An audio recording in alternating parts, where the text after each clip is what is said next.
Good morning, once again. And I apologise for anyone that may have seen my last attempt. As you probably appreciate, I make several videos and I pick out the best one. And I actually posted the wrong one when I swore big time. Anyway, just a short one.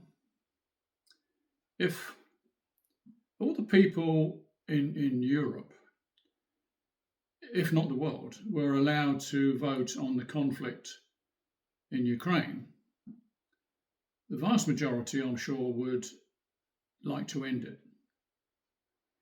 It's only a very, very small proportion of our so-called leaders that want it continued.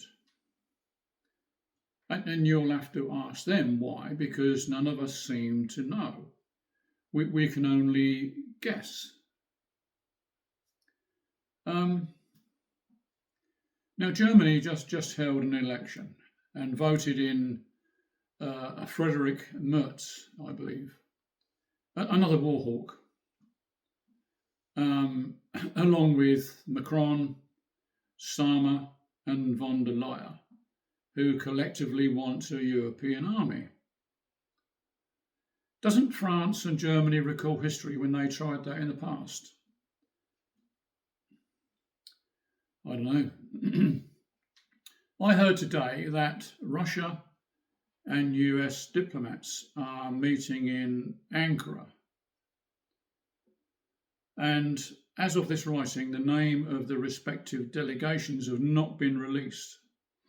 Apparently, the focus of the negotiation is to restore normal diplomatic relations, which, of course, in anyone who's got any common sense, is absolutely essential for any negotiations in the future. On the other side of the pond, and I quote Larry Johnson. Larry Johnson is a former CIA operative speaking on Judge Napolitano's show, and I quote, "Trump appears confident that he is going to sign a rare earth oil gas agreement with Zelensky on Friday, tomorrow. While such an agreement serves Trump's public relations campaign in the United States, it's actually worthless for two reasons. One is Zelensky's time has run out as a president. He's no longer the legal president. And more importantly, Russia controls much of the territory where those resources are located in Ukraine. And Trump's public announcements are at odds with Russia's clearly articulated position.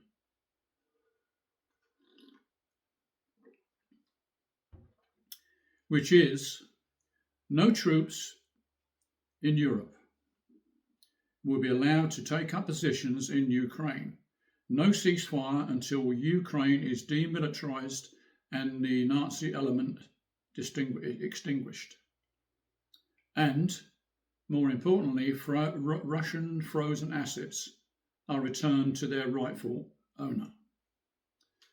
And this is where Russian Foreign Minister Sergei Lavrov weighed in, and some believe Lavrov to be probably the best diplomat in the world. And he said on Emmanuel Macron's claim during his Monday meeting with Trump that Europe intends to use confiscated Russian funds to finance Europe efforts in Ukraine.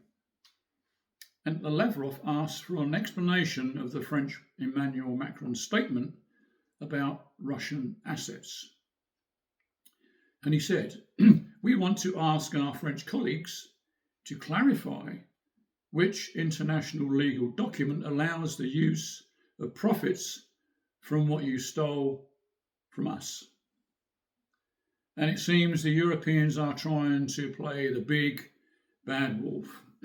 But Russia is not a collection of the three little piggies.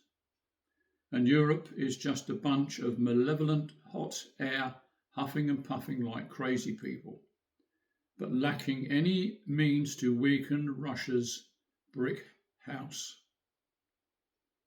And I think Russia should adopt the following as its war anthem. The political theatre surrounding Ukraine this week is a scheme the Europeans hatched to trap Trump and the US into continuing to support the war in Ukraine. Is Trump going to take the bait? We don't know, but he appears to have rebuffed Macron's proposal. And let's see what happens, especially today when Starmer the Harmer is in America. And we can only pray and hope that he doesn't take his Foreign Secretary, David Lammy, with him.